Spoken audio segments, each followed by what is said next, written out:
देश की रक्षा के लिए खुद की जान और अपने परिवार का भविष्य दांव पर लगा देने वाले देशभक्तों पर भी अब सवाल खड़े किए जा रहे हैं। मतलब गजब ही हो रखा है। और आज जो खबर पाठशाला के पहले चैप्टर में आप देखेंगे, सुनेंगे, उससे आपको इस देश के कुछ नेताओं और उनकी पॉलिटिक्स पर शर्म आएगी कि किस लेवल पर चले गए हैं ये लोग। हालांकि नरेंद्र मोदी के विरोध के चक्कर में देश का विपक्ष इससे पहले भी राजनीतिक स्तर गिराने के नए रिकॉर्ड बनाता रहा है। जैसे पाकिस्तान में सेना ने सर्जिकल स्ट्राइक की, पाकिस्तान में घुसकर सेना ने सर्जिकल स्ट्राइक की तो उसके सबूत मांगे गए। पाकिस्तान में एयर स्ट्राइक हुई तो मरने वाले आतंकियों की संख्या का सबूत मांगा गया। फिर विंग कमांडर अभिनंदन के मामले में भी सवाल पूछते रहे ये लोग। मन मुताबिक देश की जुडिशरी पर सवाल खड़े करते हैं। जीत गए तो ईवीएम ठीक, वरना चुनाव हैक हो जाता है इनके लिए। विदेशी धरती पर जाकर भारत को बेइज्जत करते हैं। पड़ोसी देश में हिंसा होती है तो ये प्रार्थना करने लगते हैं कि ऐसी हिंसा देश में हो जाए और मोदी कुर्सी से हट जाए। कनाडा आरोप लगाता है तो ये बिना उसके सबूत दिखाए मोदी सरकार से सवाल पूछने लगते हैं। लेकिन इतना सब कुछ भी बहुत नहीं था तो आज नया बवाल काट दिया इन लोगों ने। आज देश के लिए एक परेशान करने वाली खबर आई। अमेरिका की जांच एजेंसी FBI ने आज एक वांटेड का पोस्टर जारी किया। पोस्टर में दावा किया गया कि यह भारतीय नागरिक है और पूर्व रॉ एजेंट है। अमेरिका ने इस भारतीय नागरिक को आतंकी पन्नू की हत्या की साजिश रचने वाला बताया। अमेरिका किसी भी कीमत पर इस भारतीय नागरिक को पकड़ना चाहता है, सरगर्मी से उसकी तलाश कर रहा है। इस मामले में आतंकवाद के मुद्दे पर कैसे अमेरिका एक्सपोज हुआ, इस मामले में मोदी सरकार का क्या स्टैंड है, पूरा मामला कहां से शुरू हुआ, यह सब आज आपको बताऊंगा। लेकिन पहले यह जान लीजिए कि आज की डेट में इस भारतीय नागरिक की जान खतरे में है। अमेरिका ने इसे इंटरनेशनल क्रिमिनल बना दिया। दुनिया भर की जांच एजेंसियां इसे तलाश रही और इसका गुनाह सिर्फ इतना है कि यह अमेरिका में उस आतंकी पन्नू को मारने का प्लान बना रहा था जो दिन रात भारत को बर्बाद करने की साजिश रचता है। अमेरिका के लिए भले क्रिमिनल हो सकता है, साजिश रचने वाला एक वांटेड हो सकता है, लेकिन भारत की जनता आज इसे हीरो मान रही है क्योंकि पब्लिक को समझ आ रहा है कि पूर्व रॉ एजेंट पन्नू को इसलिए नहीं मारना चाहता था कि पन्नू ने उसके ताऊ की कोई जमीन हड़प ली है या उनकी भैंस खोलकर भाग गया है। भाई, वो देश के खिलाफ करने वाले एक आतंकी को खत्म करके देश की रक्षा करना चाहता था। आज उसकी जान तक खतरे में है और इसलिए हमने भी इसका चेहरा और इसकी पहचान गुप्त रखने का फैसला किया ताकि देश के सपूत को और उनके परिवार को कोई खतरा ना हो। लेकिन अब अमेरिका का जो भी हिसाब हो, उसकी जो भी डिप्लोमेसी हो, लेकिन भारत की जनता का स्टैंड इस मामले में क्लियर है कि जो व्यक्ति भारत के दुश्मन को खत्म करने में लगा है वो विलन कैसे होगा भाई? और वो भी कोई संत आदमी थोड़ी है। तो पन्नू आतंकी है। अमेरिका घुस के ठोक देता आतंकी को तो ठीक, और आतंकी पन्नू को मारने की साजिश रची जाए, उसके लिए प्लान हो, कोविड ऑपरेशन हो, तो वो आदमी जो है वो विलन हो जाएगा देश का। देश की विडंबना यह है कि भारत के आम नागरिकों की नजर में जो पूर्व खुफिया एजेंट हीरो है वही इस देश के विपक्ष के लिए विलन है। इस देश का विपक्ष वो भाषा बोल रहा है, जो सवाल पूछ रहा है, जो अमेरिका को सूट करता है, जो पन्नू को सूट करता है। देश की जनता को पूर्व रॉ एजेंट के समर्थन में भर भर के मैसेजेस कर रही है। जनता खड़ी है उसके साथ। लेकिन आज जनता को यह भी देख लेना चाहिए कि विपक्ष किसकी साइड खड़ा है, क्योंकि उसे तो नरेंद्र मोदी के विरोध के आगे कुछ दिखता नहीं। देश तो उनके लिए है ही नहीं ना, लिस्ट में ही नहीं है। ऐसा लगता है जहां नरेंद्र मोदी को घेरने का मौका मिल जाए, इंडी गठबंधन बिना सोचे बिना समझे कूद पड़ता है। जैसे बांग्लादेश में बवाल मचा तो इंडी गठबंधन यही दुआ कर रहा था एक तरीके से कि कुछ ऐसा ही भारत में हो जाए। अब अमेरिका के मामले में भी इंडी गठबंधन यही करता दिख रहा है। जैसे आप ममता बनर्जी की पार्टी टीएमसी के प्रवक्ता रिजू दत्ता का सोशल मीडिया पोस्ट देख लीजिए। यह भाई साहब लिख रहे हैं कि जब अमेरिकी सरकार और FBI भारतीय नागरिक को मोस्ट वांटेड लिस्ट में डाल दे तो यह डिप्लोमेटिक लेवल पर बड़ी नाकामी है। यह दिखाता है कि हमारी विदेश नीति और उसे तय करने वाले लोग कितने असक्षम हैं। देसी जेम्स बॉन्ड फिर से फेल हो गया, विदेश मंत्रालय फिर से फेल हो गया। पहले कनाडा और अब अमेरिका। क्या हम अपने हर दोस्त को दुश्मन बना लेंगे? भारत सरकार जवाब दे। इनकी सोशल मीडिया पोस्ट पढ़कर तो यही लग रहा है जैसे टीएमसी कोई अमेरिका का राजनीतिक दल है। यहां का है ही नहीं, क्योंकि ऐसे संवेदनशील मामले में भारत के राजनीतिक दल की भाषा तो ऐसी नहीं होनी चाहिए। इसमें भी मोदी को घेरने का मामला है क्या बॉस? यह देश का मसला है। इनकी ऐसी भाषा देखकर लोग भी कंफ्यूज हो जाएंगे कि ये किस बात पर इतना खुश है। इस बात के लिए कि आतंकी पन्नू बच गया, या इस बात के लिए कि अमेरिका ने भारतीय नागरिक की साजिश फेल कर दी, या इस बात के लिए कि नरेंद्र मोदी की विदेश नीति को करारा झटका लगा है इनकी नजर में? कहीं तो मोदी से आगे बढ़ के सोचोगे बॉस। और इसी तरह टीएमसी की राज्यसभा सांसद सागरिका घोष ने भी सोशल मीडिया पर नरेंद्र मोदी को घेरने का मौका हाथ से जाने नहीं दिया। सागरिका घोष ने लिख दिया कि इस बारे में गृह मंत्रालय को पूरी जानकारी देनी चाहिए, ऑल पार्टी मीटिंग बुलानी चाहिए, विपक्ष को भरोसे में लेना चाहिए, इसके बाद संसद में पूरा बयान देना चाहिए। चलिए, सागरिका घोष की यह मांग तो फिर भी ठीक मान लें एक सेकंड के लिए कि सरकार को विपक्ष को जानकारी देनी चाहिए, लेकिन सरकार भी तो विपक्ष की हालत देख रही होगी। कैसे वो नरेंद्र मोदी के विरोध के चक्कर में अमेरिका के साथ खड़े दिखने लगते हैं, और नरेंद्र मोदी किस विपक्ष को भरोसे में ले? उस विपक्ष को जो पूरी बात जाने बिना ही सरकार को कटघरे में खड़ा कर रहा है, जो डंके की चोट पर भारतीय नागरिक की पहचान को जगह जगह सार्वजनिक कर रहा है, उसकी जान को खतरे में डाल रहा है। अभी तो मामला अमेरिका की कोर्ट में चल ही रहा है, अभी डिप्लोमेटिक चैनल पर दोनों देशों की बातचीत चल ही रही है। कौन सी जानकारी चाहिए इनको? जिस व्यक्ति को अमेरिका मोस्ट वांटेड बता रहा है, उसके बारे में अमेरिका क्या क्या कह रहा है वो आपको बताता हूं। अमेरिका के मुताबिक इस भारतीय नागरिक ने पन्नू को मारने की साजिश भारत से बैठे बैठे रची। इसी ने आतंकी पन्नू को मारने के लिए निखिल गुप्ता नाम के एक व्यक्ति को हायर किया। अमेरिका ने शुरू में उसे भारत सरकार का एक कर्मचारी बताया। अमेरिका के मुताबिक यह व्यक्ति वरिष्ठ फील्ड अधिकारी है जो पहले सीआरपीएफ में रह चुका है। अमेरिका ने जो इसकी एक तस्वीर जारी की है उसमें यह भारतीय नागरिक सेना की वर्दी में दिख रहा है। अमेरिका ने इसकी और भी जानकारी दी, जिसे हम सिर्फ इसलिए नहीं बता रहे ताकि इसकी जान को खतरा ना हो, क्योंकि इस देश का विपक्ष कुछ भी सोचे, हम तो यही जानते हैं कि रॉ का एजेंट हो या रॉ का पूर्व एजेंट हो, वो आपकी हमारी सुरक्षा के लिए ही अपनी जान जोखिम में डालते हैं, वरना उनको कोई शौक नहीं है कि अपना परिवार छोड़कर कहीं किसी ऑपरेशन में लगे हों। कौन पूछता है बॉस उनकी जिंदगी के बारे में? कुछ उनको हो जाए, कोई बात करने वाला नहीं होता, किसी को वो बताते तक नहीं है कि वो रॉ के एजेंट हैं या खुफिया एजेंट हैं, कोई नाम लेने वाला नहीं होता। और आज एक व्यक्ति अमेरिका ने कह दिया, इसलिए मोस्ट वांटेड हो गया इस देश के विपक्ष के लिए भी, और उस पर सवाल खड़े हो रहे हैं। अमेरिका ने जैसे ही मोस्ट वांटेड की लिस्ट में एक भारतीय का नाम चस्पा किया, वैसे ही कांग्रेसी नेताओं के चेहरे चमक उठे कि मोदी को तो घेरने का मौका मिल गया। मुंबई कांग्रेस ने सोशल मीडिया पर एक पोस्ट डाला जिसमें कहा गया कि बिग ब्रेकिंग, मोदी राज में भारत के लिए एक और काला अध्याय। एक पूर्व रॉ एजेंट अब एफबीआई की वांटेड लिस्ट में है। एफबीआई उसे अमेरिकी धरती पर मर्डर की साजिश रचने और मनी लॉन्ड्रिंग में शामिल होने के आरोप में तलाश रही है। यह बहुत ही हैरान करने वाला है, जहां भारतीय खुफिया एजेंसी के अधिकारी भी विदेश में हत्या की साजिश रच रहे हैं। इस तरह के अधिकारियों के चक्कर में भारत की छवि खराब हो रही है। पहले कनाडा राजनीतिक दखल का आरोप लगाता है और अब अमेरिका ऐसी अराजकता के लिए नरेंद्र मोदी को जिम्मेदार ठहरा रहा है। मुंबई कांग्रेस ने यह तो बता दिया कि एक भारतीय नागरिक अमेरिका के लिए वांटेड है, लेकिन यह नहीं बताया कि अगर यह आरोप सही भी है तो वो भारतीय नागरिक वहां किसी मासूम को नहीं बल्कि एक आतंकी को खत्म करने का प्लान बना रहा था। अमेरिका के लिए आतंकी पन्नू भी अगर उसके यहां का नागरिक है तो इंपॉर्टेंट है, जो कि टेररिस्ट है। और आपके यहां का पूर्व रॉ एजेंट जो आपके लिए, आपके देश के लिए काम करता है, वो आपके यहां का नागरिक है, लेकिन मोदी को घेरने के चक्कर में आप उस पर सवाल खड़े कर रहे हैं। कुछ तो शर्म होनी चाहिए बॉस। इस पोस्ट के जरिए कांग्रेस ने कनाडा के मामले में भी मोदी सरकार को घेरा, जबकि पूरी दुनिया कह रही है कि जस्टिन ट्रूडो तो भारत पर आरोप लगाकर खुद एक्सपोज हो गए, लेकिन मोदी विरोध में कांग्रेस की उल्टी ही गंगा बह रही है। हालांकि बाद में मुंबई कांग्रेस ने सोशल मीडिया पोस्ट को डिलीट कर दिया, लेकिन सिर्फ भारत पर ही सवाल क्यों, जबकि यह तो दुनिया भर में होता है। अलग अलग देश की खुफिया एजेंसियों के दुनिया भर में सीक्रेट एजेंट्स होते हैं, वो सीक्रेट ऑपरेशंस करती हैं। जैसे अमेरिकी खुफिया एजेंसी CIA ने 2011 में पाकिस्तान में घुसकर ओसामा बिन लादेन को मार गिराया, वो भी तो टेररिस्ट था। अमेरिका में तो किसी ने नहीं कहा। इजरायली खुफिया एजेंसी मोसाद के तो आजकल क्या हमेशा से बड़े चर्चे हैं।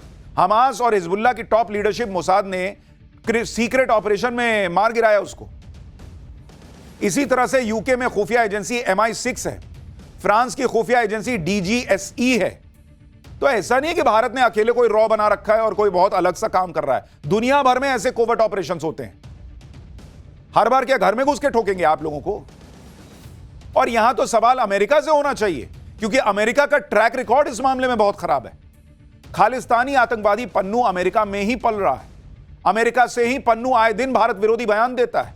इससे पहले 26/11 मुंबई अटैक का साजिश करता डेविड हेडली अमेरिका में रहता था। अमेरिका से उसने भारत आकर रेकी की थी।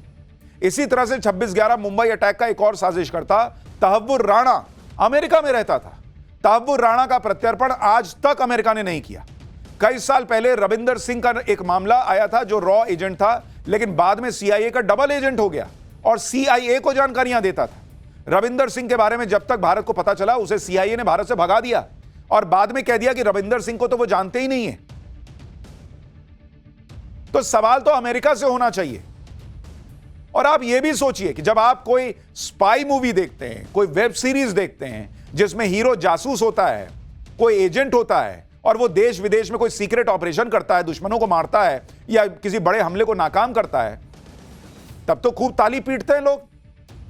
जैसे आपने फैमिली मैन सीरीज देखी होगी, वेब सीरीज जो बहुत पॉपुलर हुई, उसमें मनोज वाजपेयी क्या थे? सीक्रेट एजेंट ही तो बने हुए। स्पेशल ऑप्स सीरीज आपने देखी होगी, बहुत पॉपुलर हुई। वो किस चीज पर थी? हॉलिडे, बेबी, पठान, टाइगर 3, इस तरह की फिल्मों में एजेंट्स तो दिखाए गए हैं। इस तरह की फिल्मों को तो खूब तारीफ मिलती है। लोग ऐसी फिल्में देखकर समझते हैं कि ऐसे गुमनाम हीरो भी होते हैं जो देश के लिए सीक्रेट तरीके से काम करते हैं, जान पर खेल जाते हैं। इनके बलिदान को सार्वजनिक तौर पर कोई जान भी नहीं पाता। ऐसे लोगों पर आपको गर्व होना चाहिए। लेकिन आज जब यही फिल्मी कहानी रियल बनकर सामने आ गई तो कुछ लोग सवाल उठाने लगते हैं, नेता राजनीति करने लगते हैं। जो लोग राजनीति भी कर रहे हैं ना, वो इसलिए कर पा रहे हैं कि इस देश के कई खुफिया एजेंट्स गुमनामी में इस देश को सुरक्षित रखने के लिए काम कर रहे हैं। वो अपने ड्राइंग रूम में बैठकर ट्वीट कर पा रहे हैं झकाझक एसी में, क्योंकि कोई खुफिया एजेंट, इस देश के सैनिक बॉर्डर पर सब दिन रात काम कर रहे हैं। विपक्षी पार्टियां भले ही पूर्व रॉ एजेंट को एफबीआई की वांटेड लिस्ट में डालने पर सरकार को घेर रही हैं, लेकिन सोशल मीडिया पर देश की जनता पूर्व रॉ एजेंट की तारीफों के पुल बांध रही है। एक यूजर ने लिखा कि अमेरिकी एजेंसी ने पूर्व रॉ एजेंट को न्यूयॉर्क में खालिस्तानी पन्नू की हत्या की साजिश में शामिल पाया। हमें उस एजेंट पर गर्व है, सारे सुपर हीरो सलामी दे रहे हैं। एक और यूजर ने एक लड़की के नाम का जिक्र करते हुए उसे पूर्व रॉ एजेंट की गर्लफ्रेंड बताया और अमेरिकी एजेंसियों को उस लड़की पर नजर रखने की नसीहत देते हुए कहा कि ऐसा करने से पूर्व रॉ एजेंट को जल्दी ढूंढने में मदद मिलेगी। आगे इस यूजर ने लिखा कि उसकी पहचान गुप्त रखते हुए उसके अकाउंट में $15,000 का रिवॉर्ड डिपॉजिट कर दिया जाए। यानी लोग अमेरिका के मजे भी ले रहे हैं। सोशल मीडिया पर इस तरह की कई और पोस्ट भी वायरल हो रही हैं जिसमें लोग पूर्व रॉ एजेंट का समर्थन कर रहे हैं। ऐसा ही एक पोस्ट देखिए जिसमें पूर्व रॉ एजेंट को बीच में खड़ा दिखाया गया है और सारे सुपर हीरो उसके सम्मान में झुके हुए नजर आ रहे हैं। एक और पोस्ट देखिए, इसमें यूजर ने एक मैप शेयर किया है जिसमें एक जगह भाड़ को पूर्व रॉ एजेंट की करंट लोकेशन बताया गया और अमेरिका को भाड़ में जाने की नसीहत दी गई, यानी गो टू भाड़। एक तरफ सोशल मीडिया पर लोग पूर्व रॉ एजेंट को हीरो बता रहे हैं, दूसरी तरफ उसका नाम एफबीआई की वांटेड लिस्ट में डालने पर लोगों का गुस्सा अमेरिका पर फूट रहा है।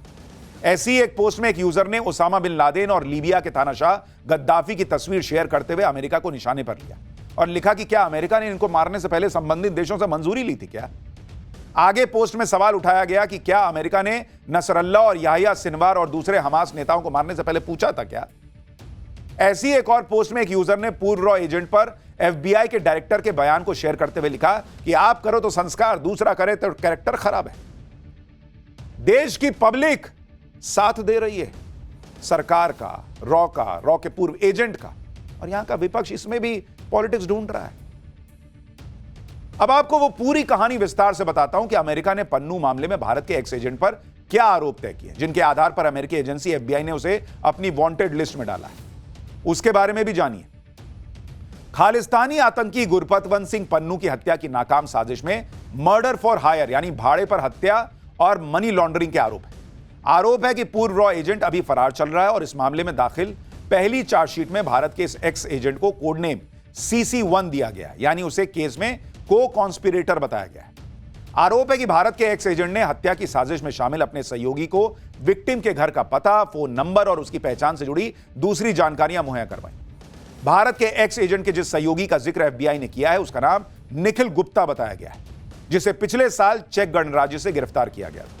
निखिल गुप्ता को पहले ही पन्नू की हत्या की कथित साजिश में केस चलाने के लिए अमेरिका डिपोर्ट किया जा चुका है और अभी वो जेल में बंद है। 18 पन्नों की चार्जशीट में एक तस्वीर भी शेयर की गई है जिसमें न्यूयॉर्क में 2 लोग कार के अंदर डॉलर्स का लेन देन कर रहे हैं, जिसको लेकर एफबीआई का दावा है कि भारत के एक्स एजेंट और निखिल गुप्ता की तरफ से यह रकम कथित किलर को आतंकवादी पन्नू की हत्या के लिए दी गई थी। एफबीआई ने भारत के कथित एक्स एजेंट की 3 तस्वीरों के साथ एक वांटेड पोस्टर भी जारी किया है और दावा किया है कि आरोपी के खिलाफ 10 अक्टूबर को ही गिरफ्तारी का वारंट जारी हो चुका है। एफबीआई की चार्जशीट में एक्स एजेंट को लेकर कई और दावे किए गए। चार्जशीट के मुताबिक भारत के जिस एक्स एजेंट को आरोपी बनाया गया है वो भारत का सरकारी कर्मचारी है। उसने कथित तौर पर एक आपराधिक सहयोगी के साथ मिलकर साजिश रची और अभिव्यक्ति की आजादी का इस्तेमाल करने पर अमेरिकी धरती पर एक अमेरिकी नागरिक की हत्या की कोशिश की। चार्जशीट में दावा किया गया है कि भारत के एक्स एजेंट को 2 और नामों से भी जाना जाता है। इस केस में भारतीय एक्स एजेंट दूसरा आरोपी है जिस पर चार्जशीट दाखिल हो चुकी है। चार्जशीट के मुताबिक भारत के एक्स एजेंट ने अपनी पोजीशन को सीनियर फील्ड ऑफिसर के तौर पर मेंशन किया जिसकी जिम्मेदारियां सिक्योरिटी मैनेजमेंट और इंटेलिजेंस की। चार्जशीट में यह भी दावा है कि भारत का यह एक्स एजेंट पहले भारत की पैरामिलिट्री फोर्स में रह चुका है और उसे अधिकारियों को दी जाने वाली बैटल क्राफ्ट और वेपन की ट्रेनिंग मिली है। आगे चार्जशीट कहती है कि यह एक्स एजेंट भारत से हत्या की साजिश रच रहा था और उसके लिए उसे निर्देश दिए गए। हालांकि भारत के एक्स एजेंट की जिस तस्वीर में उसे सेना की यूनिफॉर्म में दिखाया गया है उसमें रैंक की पहचान के लिए ऐसा कुछ नहीं लगा जिससे उसके अफसर होने का पता चल रहा है, लेकिन चार्जशीट में उसे सीआरपीएफ में असिस्टेंट कमांडेंट बता दिया गया। अमेरिका के आरोपों पर भारतीय विदेश मंत्रालय ने भी जवाब दिया। विदेश मंत्रालय के प्रवक्ता रणधीर जायसवाल ने कहा कि जिस एजेंट के नाम का जिक्र किया जा रहा है वो अब भारत सरकार का कर्मचारी नहीं है। भारत सरकार पहले ही अमेरिकी धरती पर किसी अमेरिकी नागरिक की हत्या की ऐसी किसी भी साजिश में शामिल होने से इनकार कर चुकी है। पिछले साल अमेरिका के आरोपों के बाद भारत सरकार ने मामले की जांच के लिए कमेटी भी बनाई थी। अमेरिका ने इस मामले में भारत से मिले सहयोग पर संतोष जताया है। अब आपको उस केस के बारे में भी बताता हूं जिसमें एक्स एजेंट को एफबीआई की वांटेड लिस्ट में डाला गया।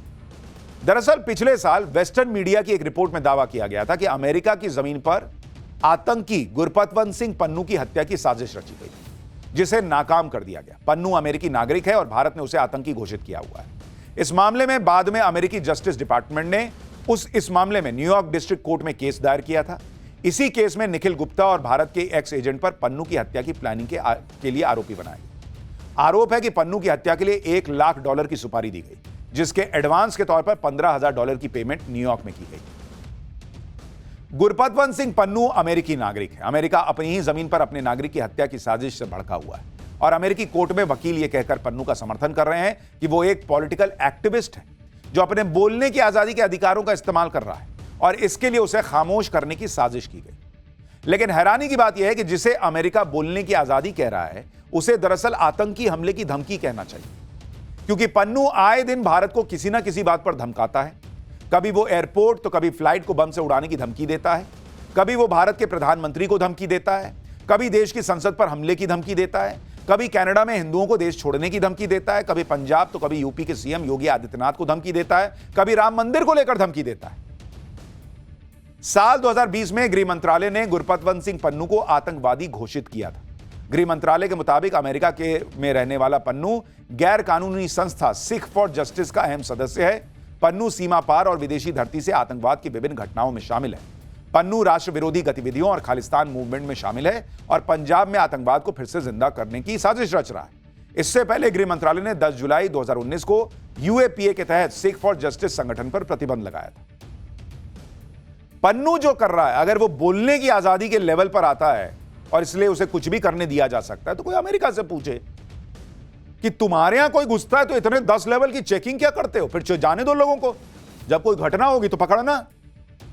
भाई तुम्हारा लॉजिक यही है ना कि पन्नू जब कोई आतंकी हमला कर दे, किसी को मार दे, तब वो तुम्हारी नजर में आतंकी होगा। तो जो लोग आ रहे हैं उनको भी तभी पकड़ना ना भाई, जब वो आतंकी साबित हो जाए, कोई आतंकी घटना कर दें। वहां तो लेके टों करके कपड़े उतार के चेक करते हो। अपने मामले में तो दुख होने लगता है। जो लोग अमेरिका में पूर्व रॉ एजेंट के मोस्ट वांटेड होने को लेकर भारत में ही अपने ही देश पर सवाल उठा रहे हैं, वो ये क्यों भूल जाते हैं कि रॉ जैसी खुफिया एजेंसियां आज कोई नरेंद्र मोदी के दौर में नहीं बनी है। रॉ का अपना एक इतिहास है और सालों साल से रॉ देश के लिए काम कर रही है। रॉ का मतलब होता है रिसर्च एंड एनालिसिस विंग, जिसका गठन आज से 56 साल पहले हुआ था। 1968 में जब इंदिरा गांधी प्रधानमंत्री थी तब उन्होंने नई खुफिया एजेंसी बनाने के लिए कहा था। इससे पहले सिर्फ एक फुल फ्लेजेड खुफिया एजेंसी इंटेलिजेंस ब्यूरो हुआ करती थी, यानी आईबी। लेकिन बाद में देश के लिए दूसरी फुल फ्लेजेड खुफिया एजेंसी की जरूरत महसूस की गई जो विदेशों से भी जानकारी जुटा सके, जिसकी वजह से 1968 में रॉ अस्तित्व में आई, जिसे फॉरेन इंटेलिजेंस का काम मिला, यानी विदेशी धरती से जानकारी जुटाकर भारत की सुरक्षा में योगदान देने का। तो नरेंद्र मोदी ने रॉ को बनाया नहीं, और इसके पहले जो रॉ के एजेंट्स रहे वो भी देश के लिए खुफिया जानकारी जुटाते थे, कोवर्ट ऑपरेशन करते थे। उन्हें मटर छीलने के लिए हायर नहीं किया गया था। रॉ को बनाने की जरूरत क्यों महसूस हुई, इसका भी बैकग्राउंड बड़ा दिलचस्प है। रॉ को बनाने के 3 साल पहले भारत पाकिस्तान के बीच 1965 का युद्ध हुआ था। 1965 में भारत पाकिस्तान के बीच 22 दिन युद्ध चला। इस युद्ध में हमेशा की तरह पाकिस्तान पर भारत भारी पड़ा, लेकिन युद्ध में भारत को एक कमी महसूस हुई कि उसके पास पाकिस्तान से जुड़ी गुप्त जानकारियों की कमी थी। पाकिस्तान के पास हथियारों की बहुत कमी हो गई थी और उसे हथियार कहीं और से मिलने की संभावना भी नहीं थी, क्योंकि अमेरिका ने पाकिस्तान को हथियार देने पर रोक लगा दिया था।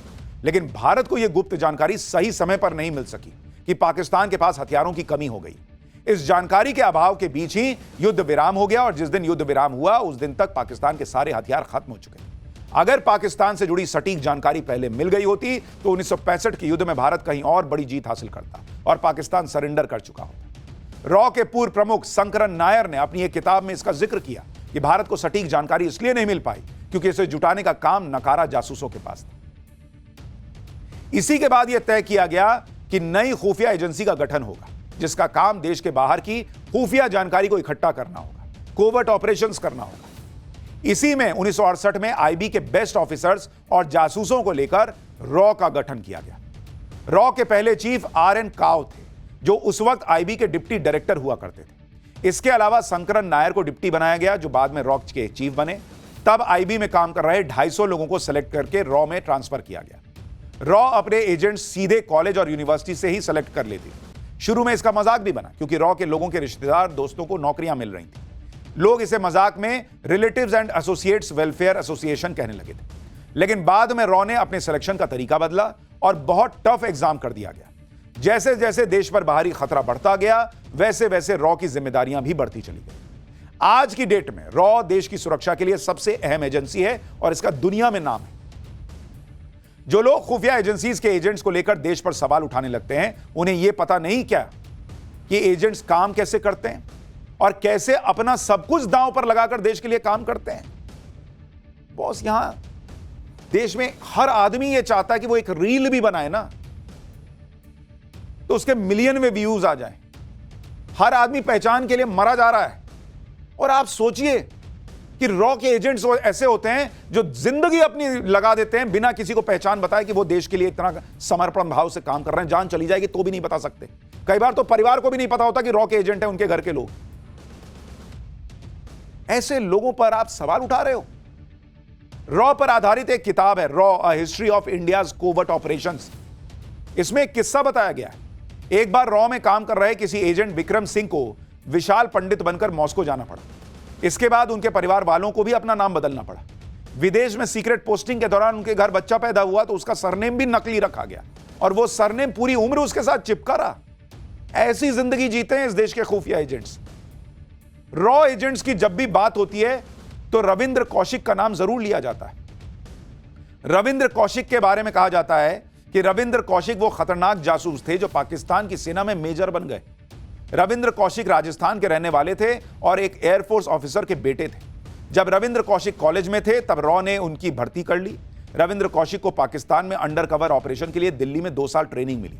इसके बाद 23 साल की उम्र में रविंद्र कौशिक नबी अहमद शाकिर के तौर पर पाकिस्तान चले गए। रविंद्र कौशिक ने वहीं पर कराची यूनिवर्सिटी से LLB की और फिर पाकिस्तान की आर्मी ज्वाइन की। उन्होंने पाकिस्तान में अमानत नाम की स्थानीय लड़की से शादी की। उनका एक बेटा हुआ। पाकिस्तान की सेना में रविंद्र कौशिक मेजर की रैंक तक पहुंच गए। 1979 से लेकर 1983 तक रविंद्र कौशिक ने अहम खुफिया जानकारियां भेजी। उन्हें इंदिरा गांधी ने ब्लैक टाइगर का नाम दिया था। बाद में रविंद्र कौशिक को पाकिस्तान ने पकड़ लिया था और वो करीब 16 साल तक पाकिस्तान की जेल में रहे। 2001 में सिर्फ 49 साल की उम्र में पाकिस्तान के मियां वाली जेल में ही उनकी मौत हो गई। तब तो किसी ने नहीं पूछा इंदिरा गांधी से कि अरे अरे भारत का एजेंट पकड़ा गया पाकिस्तान में, भारत की सरकार क्या कर रही है। बॉस, आप देश में विपक्ष में बैठे हैं, आपका काम है मोदी सरकार से सवाल पूछना, लेकिन कहीं तो एक लाइन ड्रॉ होगी, कहीं तो देश दिखेगा कि सिर्फ मोदी ही दिख रहा है। रॉ एजेंट्स के ऐसे गजब गजब किस्से हैं कि आप सुनकर दंग रह जाएं। एक बार तो रॉ एजेंट्स ने एक बाल से पता लगा लिया था कि पाकिस्तान एटम बॉम्ब बना रहा है। यह बात 1974 की है, जब भारत ने पहली बार परमाणु परीक्षण किया था। इसके बाद पाकिस्तान ने भी चोरी छुपे एटम बॉम्ब बनाने पर काम शुरू किया। इसका पता लगाने के लिए रॉ एजेंट्स को काम पर लगाया गया। अब वाहें यह थी कि पाकिस्तान पंजाब के कहूटा में परमाणु कार्यक्रम चला रहा है, लेकिन इसकी पुष्टि कैसे हो? इसके लिए रॉ ने पाकिस्तान में अपने नेटवर्क को एक्टिव किया। बहुत मुश्किल काम था, क्योंकि पाकिस्तान पूरी तरह से सीक्रेट तरीके से अपना परमाणु कार्यक्रम चला रहा था। वहां तक पहुंचना किसी और के लिए बेहद मुश्किल था। ऐसे में रॉ ने अपने ऑपरेशन के लिए अनोखा तरीका निकाला। रॉ एजेंट्स ने पाकिस्तान के कहूटा में एक नाई की दुकान का पता लगाया। यह वही दुकान थी जहां पर पाकिस्तान के परमाणु वैज्ञानिक बाल कटवाने आते थे। नाई की दुकान में एक वैज्ञानिक के पीछे पीछे रॉ के एजेंट गए। बाल कटवाने के बहाने उस वैज्ञानिक के कटे हुए बालों को चुपके से उठा लिया। इन बालों को किसी तरह से लैब टेस्ट के लिए भारत भेजा गया। जब टेस्ट की रिपोर्ट आई तो पाकिस्तानी वैज्ञानिक के बालों में रेडिएशन के अंश मिले। इससे भारत को पता चला कि पाकिस्तान एटम बॉम्ब बनाने में काम में लगा हुआ है। आप सोचिए कैसे ये लोग काम करते हैं, और आप उसको विलन बता रहे हो क्योंकि अमेरिका ने कह दिया। अरे आप भारतीय हो क्या अमेरिकी हो बॉस? इसलिए मुझे लगा कि यह चैप्टर आपको दिखाना चाहिए, और इस देश में जितने खुफिया एजेंट्स काम कर रहे हैं ना, उन सबको सल्यूट करना चाहिए आपको।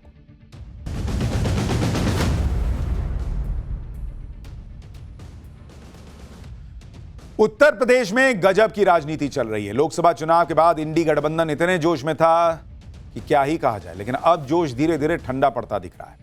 मुख्यमंत्री योगी आदित्यनाथ ने ऐसा चक्रव्यूह बना दिया जिसमें राहुल और अखिलेश दोनों फंसे हुए। इंडी गठबंधन यूपी में उपचुनाव को लेकर जो प्लानिंग कर रहा था, वो सारी प्लानिंग धरी की धरी दिख रही है। सीएम योगी उन मुद्दों पर काम कर रहे हैं जिस पर बोलकर अखिलेश यादव फंस जाते हैं, और राहुल गांधी कुछ बोल ही नहीं पाते। यूपी उपचुनाव में बुलडोजर और एनकाउंटर की गूंज साफ सुनाई दे रही है। बहराइच में रामगोपाल मिश्रा की हत्या के आरोपियों का एनकाउंटर हुआ। अब आरोपियों के अवैध अतिक्रमण पर बुलडोजर भी चलने वाला है। इस माहौल के बीच अखिलेश का पीडीए कार्ड कितना काम करेगा, यह भी सवाल है। राहुल का संविधान बचाओ नैरेटिव और जातिगत जनगणना का मुद्दा पहले ही हरियाणा में फेल हो चुका है, और बीजेपी फ्रंट फुट पर हिंदुत्व की पिच पर खेल रही है। बहराइच की घटना में क्या अपडेट है वो आपको बताऊंगा, और यह भी बताऊंगा कि कैसे बहराइच के मामले में इंडी गठबंधन फंस गया। लेकिन पहले इंडी गठबंधन के अंदर चल रही उठापटक के बारे में सुनिए। यूपी में उपचुनाव की तारीखों का ऐलान हो गया है। मिल्कीपुर को छोड़कर 9 सीटों पर बाइपोल है। इन 10 सीटों पर टिकट बंटवारे को लेकर कांग्रेस और समाजवादी पार्टी में बहुत दिनों से चर्चा चल रही थी। फिर पता चला कि चुनाव तो 9 पर ही है। कांग्रेस को उम्मीद थी कि हरियाणा चुनाव जीतने के बाद वो अखिलेश से अपनी शर्तों पर सीट मांगेंगे, लेकिन हरियाणा तो हार गए। अब नतीजा यह हुआ कि यूपी में कांग्रेस की राजनीतिक हैसियत घट गई। पहले भी कोई बहुत तूफानी नहीं थी, लेकिन अब और घट गई। कांग्रेस पहले उपचुनाव में 5 सीट मांग रही थी।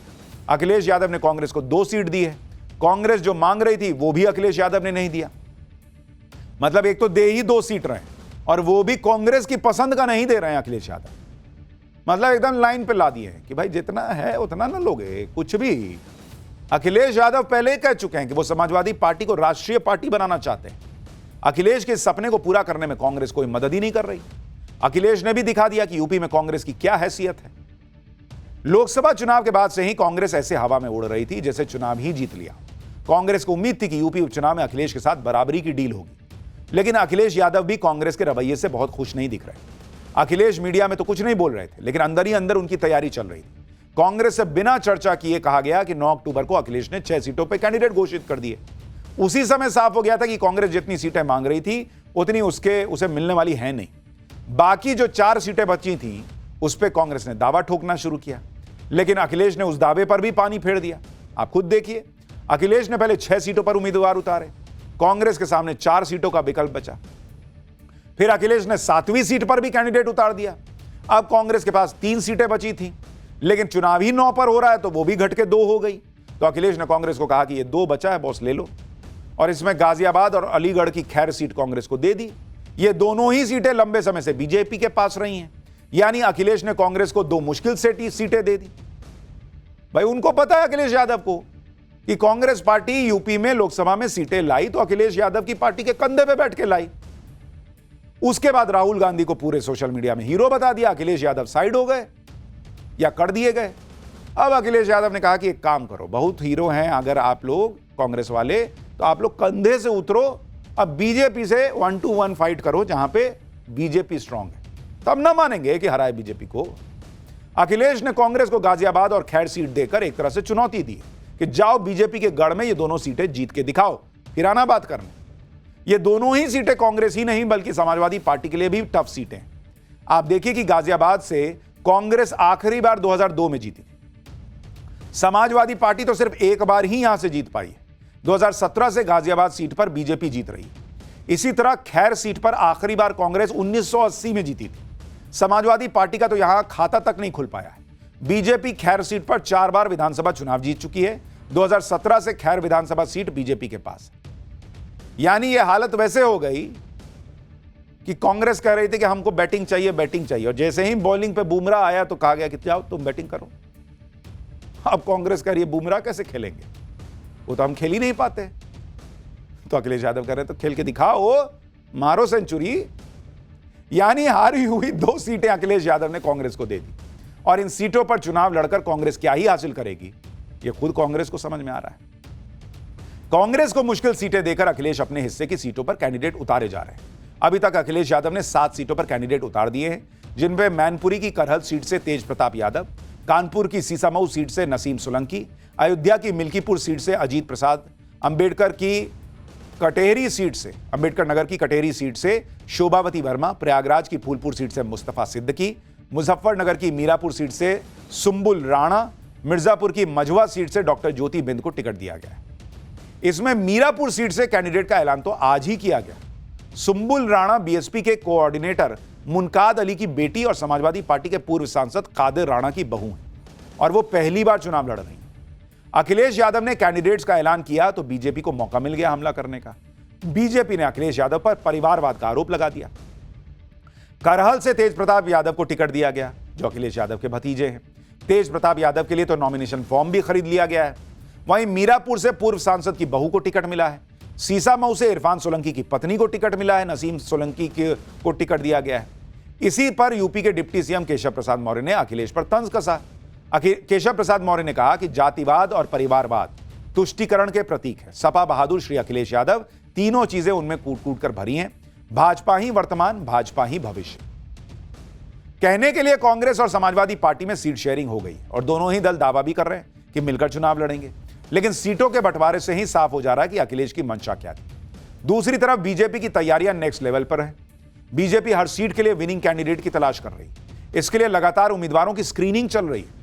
सूत्रों के मुताबिक यूपी बीजेपी ने संभावित कैंडिडेट्स की लिस्ट केंद्रीय चुनाव समिति को भेज दी है और वहां से हरी झंडी मिलने के बाद उम्मीदवारों का ऐलान होगा। बीजेपी की संभावित लिस्ट में किस किस का नाम है वो भी आपको बताता हूं। गाजियाबाद से संजीव शर्मा के नाम की चर्चा चल रही है। फूलपुर से दीपक पटेल, अनिरुद्ध पटेल और कविता पटेल, सीसामऊ से सुरेश अवस्थी, नीतू सिंह और नीरज, खैर से भोला दिवाकर और मुकेश सूर्यवंशी, मंझवा से सुचिस्मिता मौर्य और सीएल बिंद, कुंदरकी से शेफली सिंह, रामवीर और मनीष सिंह, कटेरी से धर्मराज निषाद और अवधेश द्विवेदी, करहल से संगमित्रा मौर्य, सलोनी बघेल और अनुजेश का नाम चल रहा है।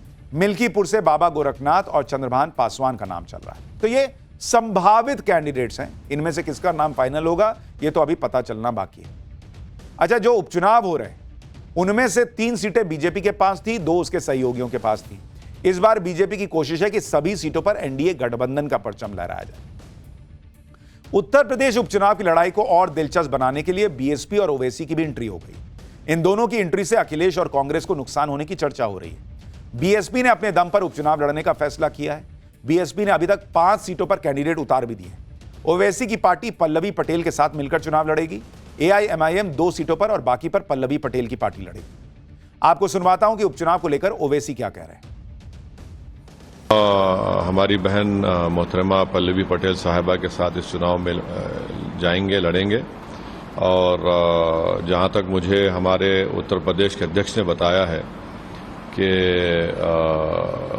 2 सीट पर हम लड़ेंगे और बाकी सीट पर जो हमारी बहन पल्लवी पटेल तय करेगी वो लड़ेंगे, मगर हम लोग साथ मिलकर लड़ेंगे ये बाई इलेक्शन। कुल मिलाकर उपचुनाव में अखिलेश यादव और कांग्रेस की मुश्किल बढ़ती जा रही है। अखिलेश यादव खुद अपने लिए मुश्किल खड़ी कर रहे हैं। अगर यह कहा जाए तो गलत नहीं होगा, क्योंकि अखिलेश यादव पीडीए के समीकरण को साधने के लिए यूपी की कानून व्यवस्था पर सवाल उठा रहे हैं। एनकाउंटर को गलत बता रहे हैं।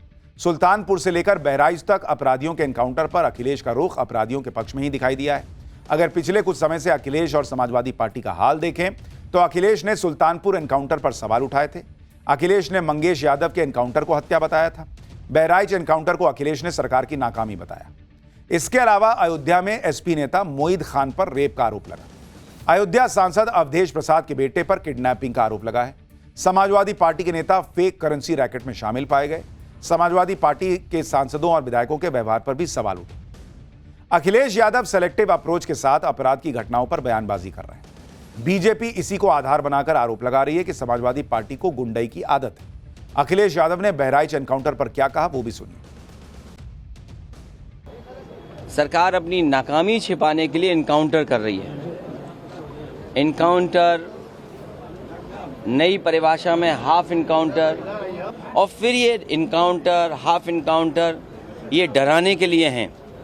आप मुझसे ना नाम बताते ना कुछ बताते, तब भी मैं कह सकता था कि एनकाउंटर किसका किया है इन्होंने। मुख्यमंत्री जी से जो मिलाया हो उसे क्या मुआवजा, क्या नौकरी की बात करें हम? अच्छा बताइए, मुख्यमंत्री जी के साथ जो 2 घंटे वक्त गुजारा हो, उन्हें तो सरकारी नौकरी देनी चाहिए। और फिर जो फेक एनकाउंटर में निकलेंगे उनको क्या नौकरी देंगे क्या ये? अखिलेश यादव आरोपियों के एनकाउंटर पर सवाल उठाते हैं, लेकिन रामगोपाल मिश्रा की मौत पर उसी सख्ती से नहीं बोलते।